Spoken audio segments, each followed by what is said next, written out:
Updates here, part 2 of my January 24th DVD updates. Got the Corrosion of Conformity playing.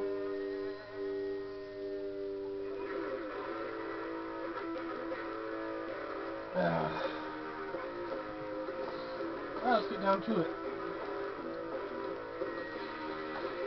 We've got here another sequel to the Texas Chainsaw Massacre series.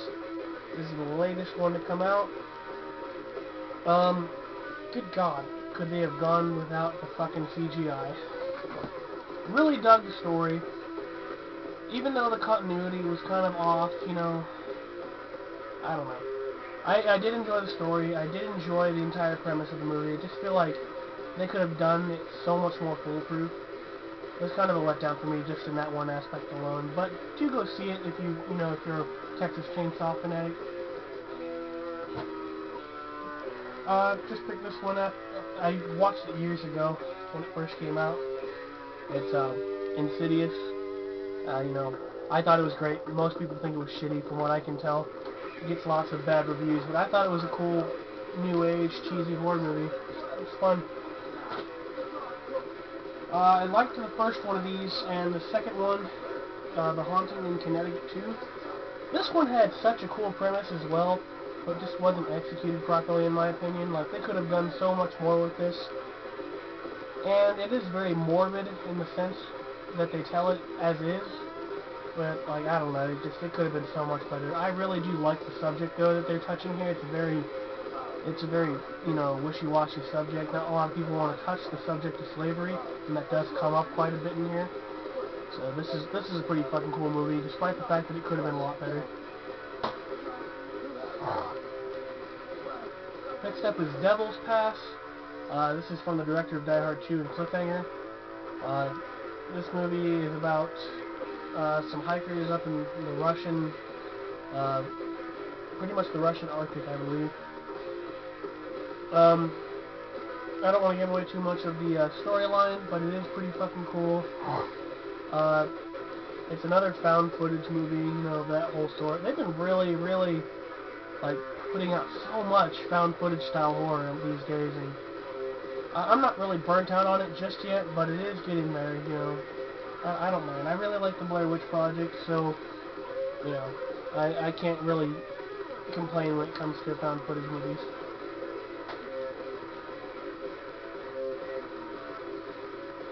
This next one me and my girlfriend watched a while back. It's Mama. Thought this was a perfectly fine movie. I get a lot of people telling me that it sucked. I didn't see anything wrong with it, just because there's no blood and guts. I thought it was a fine movie all in all. Definitely go see it. It's one of the few good PG-13 horror movies of this day and age. This is something I just watched like maybe an hour and a half ago, probably 2 hours ago. Sharknado. They made such a big deal over this, and I had to fucking watch it. I've been buying all these sci-fi movies that they've been putting out, you know, Sharktopus, Dino Shark, all that stupid shit. Yeah, she's laughing. But yeah, Sharknado, this was fucking hilarious. As are all sci-fi original movies. Check it out, it's fucking hilarious. Huh? Fucking Dino Shark. Oh, Dino Shark? You'll have to watch that. This I picked up because I grew up on Nickelodeon, and I love Halloween, of course, so of course I had to pick up Nicktoons Halloween. This has got the SpongeBob Halloween episode, one of the Rugrats, 2 from Rocket Power, 1 from Hey Arnold, and 1 from Fairly Odd Parents. It's very nostalgic for me, so I picked it up. It's cool shit. I watched this one a while back, and I never picked up a copy of it. It was such a good movie, though. Just another great performance from Leonardo DiCaprio. It's Shutter Island. This is such a trippy-ass movie. You can never tell what's fucking going on. And definitely give this a watch. Find this, give it a watch if you've not. This fucking rules. Who doesn't love The Crow with Brandon Lee, the first one? This is such a kick-ass movie, such a fucking badass movie. And it's such a shame that, you know, he died on set and couldn't do anything else. God, dude, go do yourself a favor and go get The Crow.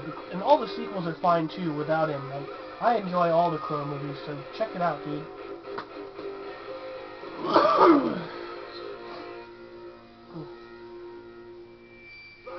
Alright. Next up is a fresh take on the zombie horror comedy. It's a little bit zombies. The fucking brains that they get at the supermarket scene in this movie are fucking hilarious. They're like these tiny little, like, plastic-looking brains. It's so hilarious, dude. This movie is awesome. I bought it just for the cover art alone. I, like, looked at it and I was like, yep, getting that. And you should too. So, check this shit out. I am not a fan of the Johnny Depp and Tim Burton team. I am not in any way or any form fucking, you know, wanting to watch all those movies. But my girlfriend talked me into watching this one. It's Sweeney Todd. And fuck, it was good, man. It's fucking good. It's fucking good. That's that, man. Check this out. If you're really doubtful of the Johnny Depp, Tim Burton team, maybe this will convince you otherwise. I haven't really gone out and watched Edward Scissorhands or any of the other shit that they do together, but this fucking ruled. And I went out and got a copy of it as soon as I could find it. Alright. Most of you that watch my channel love the original of this movie. I just finally watched the remake of it today. It's I Spit on Your Grave with Sarah Butler. And this was a pretty brutal movie, just like the original. The rape scenes are pretty hard to watch at some points. My parents walked in on me watching it, actually today, and my mom, you know, she's good at ignoring things. My dad, he just sat there entranced by it, and you could tell he was horrified. But definitely a great new reimagining on just one of the best rape revenge films ever made. So I thought it did justice. Check that out. Another remake of a classic. This is like so fucking different from the original, but I really enjoyed it too. It's the remake, well, you know, reimagining of Silent Night, Deadly Night, and it's just called Silent Night.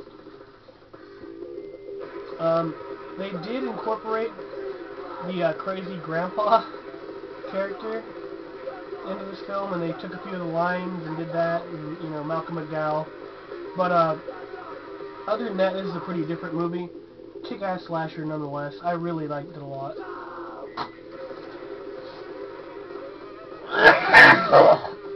Damn, that's brutal. Oh. Speaking of slashers, Adam Green just keeps coming out with these damn things. Hatchet 3 with Danielle Harris, you know, and Kane Hodder, of course. And what's there really to say about the Hatchet movies? They just keep getting better and better, in my opinion. Great gore, great kills, inventive. Just fun slasher series from the modern age. If you haven't seen any of the Hatchet films, I recommend you go out and try them. Alright, these are something I found everyone talking about online lately. And before I could find the first one, a second one had come out. You know, Grave Encounters and Grave Encounters 2.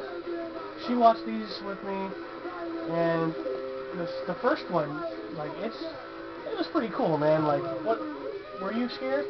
Yeah, she was scared. It gets a little jumpy, and I thought it was fine. You know, just another found footage movie from the new age. I give it a thumbs up. Definitely go check out Grave Encounters. Number 2 was a little weird.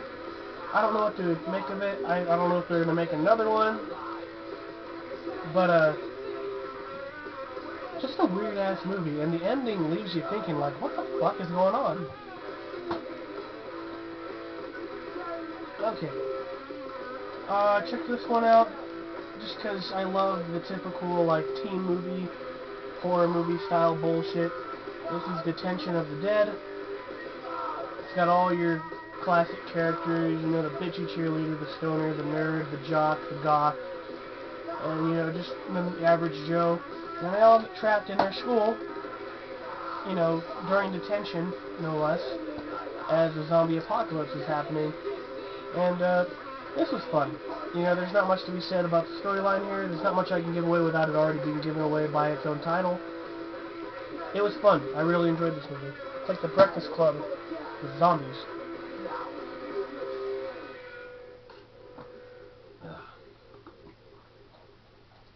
We went and saw this in theaters, me and my girlfriend, and this is probably the best movie we saw in the last year or so. It's Sinister. This kicked so much ass. With no blood or guts. That's when you know a movie's good, when it gets to you and there's no real blood and guts. Like, there's a few, like, stabby things going on here. There's a little bit of fire and drowning, but nothing really, like, graphic in a gory sense. Just very morbid and eerie. And that's the way I like my horror. Slashers, the gory slashers, like, yeah, those aren't really my favorites in the genre, but only when I find a movie that, you know, nails the eerie factor the way Sinister does do I really become satisfied with a film. Speaking of eerie, I literally just got done watching this like 45 minutes ago. Like, I watched Sharknado and then I watched this. It's The Legend of Boggy Creek. Perhaps the greatest Bigfoot movie of all. That's what everyone tells me. It was pretty good. Definitely not better than a couple of Bigfoot movies I've seen. But a very cool movie nonetheless. I did really like Night of the Demon from 1980 because that Bigfoot ripped some dude's dick off, and that's pretty fucking awesome. But this is definitely worth a pickup. This is a really cool movie.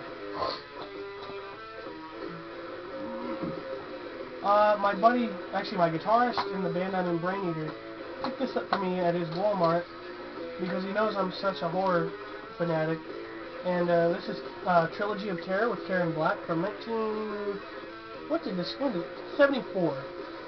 And this is like a creep show, just starring Karen Black.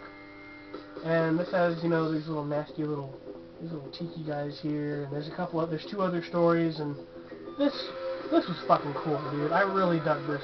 You can find this, pick it up, it's worth a watch, pop some popcorn, and just sit back with the lights off. Let's kick ass. Classic. Yet another classic. I love the Peanuts, so I had to pick this up when I saw that it was on a remastered deluxe edition. It's The Great Pumpkin, Charlie Brown. I watched Peanuts growing up a lot, because we have all the VHSs still. But this was always, like, this and the Christmas special were always my favorite. And, like, I still laugh at when he's just like, I got a rock, and all the other kids got, like, candy bars and shit. Totally classic. You know, typical Peanuts shit. Alright, we're on our last two here. This I found at a place where I usually find a bunch of obscure shit. And, you know, I lucked out again with these last two are very obscure. Love Me Deadly, Uncut. You know, the necrophiliac cult movie. And, a lot of people put this movie down, you know, oh, it's not shocking, it's not, you know, a brutal movie or anything like that. You have to consider where the time period when this came out was, you know. Watch it from, you know, the perspective of someone in 1972 and think to yourself, well, goddamn, this is some of the weirdest shit I've ever seen. You know, there's not much that can compare to this in this day and age. I loved it. Love Me Deadly was a fucking cool movie. You should check it out. Okay. Probably the best thing I picked up in, like, since the last time I did a review was this Trauma flick. And it comes in the tradition of an anthology. It's got the one story throughout the whole thing, and then it's got 3 tales written by one of the characters. It's Hellblock 13. This kicks so much fucking ass, dude. All 3 of the tales are fucking classic. They're great. Sometimes even a bit creepy, and that's saying something for Troma. Troma is like the cheesiest shit you can find. This has Gunnar Hansen, of course, Leatherface from the first Texas Chainsaw Massacre. He plays the main character in this. And what year did this come out? This is like in the 90s, early 90s, I believe. Christ, I think it's like 1991 or some shit. But, definitely check this out. And with anything Troma, really, just pick up all you can that's Troma, because they're fucking awesome. And if you don't like it, just talk to me, I'll fucking take it. Yeah, I mean, that's pretty much the end of it all. Check out Hellblock 13, this fucking rules. And, with that, this review comes to a close. It's good to be back. Hopefully now that I have a little more room with my collection, what I've mostly been, putting this off for is I don't have enough room to put all this new shit in into the actual collection. So I bought a new shelf, I expanded some of the old ones, and I finally have room. So that's what I'll be doing now. I haven't talked to anyone in the community either. I just haven't been on YouTube. The only ones I keep up with are really J.A., Jamie, and then Dan from RBLK4. And that's pretty much it. Oh, and Jesse Midnight Crawler. I have him on Facebook or some shit, but I don't talk to him all that often, but I see him posting a lot. Other than that, I hope everyone else in the community is doing good. My buddy Richard, I hope you're doing good, bud. Hope you watch this soon. God, I don't know who's fucking left in the community at this point, so I just hope everyone's doing well. I hope the drama subsided and all that shit. I don't know if Lucas is still on here, but how's it going, Lucas? Hope you're well. That's it. Take it easy, buddy. Until next time, Julep666 out. Keep on creeping.